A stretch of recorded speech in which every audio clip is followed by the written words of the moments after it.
लोक माता अहिल्याबाई होलकर लोक माता है, उनका सम्मान होना चाहिए। उन्होंने मुगल कालखंड में भारत के सांस्कृतिक और आध्यात्मिक प्रतीकों को जिस दमदार तरीके से स्थापित किया था, उनकी पूजा होनी चाहिए और उसी क्रम में हमारी उनके प्रति श्रद्धा का भाव। आपने क्या किया? आपने नहीं किया। मैंने राजूपाल की हत्या का मुद्दा इसलिए उठाया, उमेश पाल की हत्या का मुद्दा इसलिए उठाया क्योंकि उन माफियाओं को गले आप लोगों ने लगाया था और उन माफियाज ने हमें आंखें दिखाने का प्रयास किया, तो उसकी दुष्परिणाम को भी उन लोगों ने भुगता है। हर गरीब को जीने का अधिकार मिलना चाहिए, बिना भेदभाव के उनका हक उसको मिलना चाहिए। लेकिन जातीय वैमनस्यता इस समाज के हित में नहीं, देश के हित में नहीं है। ये देश गुलाम क्यों हुआ? इसी जातीय वैमनस्यता के कारण,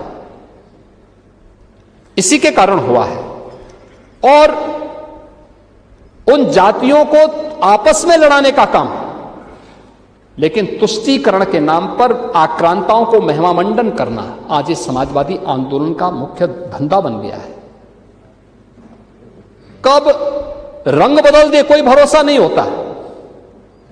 यानी गिरगिट भी आज पश्चाताप करेगा कि समाजवादी मुझसे भी आगे निकल गए हैं।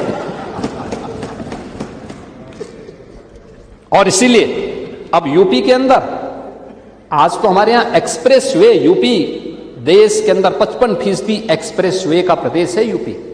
देश का सबसे बड़ा रेल नेटवर्क यूपी के पास, देश का सबसे बड़ा एयर कनेक्टिविटी के लिए एयरपोर्ट्स यूपी के पास, देश की पहली रैपिड रेल यूपी के पास, देश की पहली इनलैंड वाटरवे यूपी के पास, और देश का पहला रोपवे जो सिटी को जोड़ रहा है वह यूपी के पास है।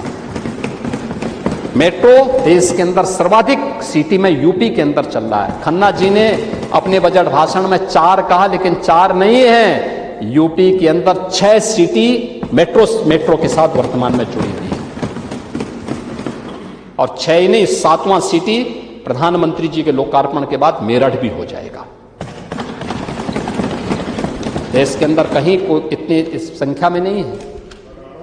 ईस्टर्न एंड वेस्टर्न रोपवे वहां इसलिए चलाया जा रहा है। रोपवे पौराणिक सिटी है, हाँ वो भी चल रहा है।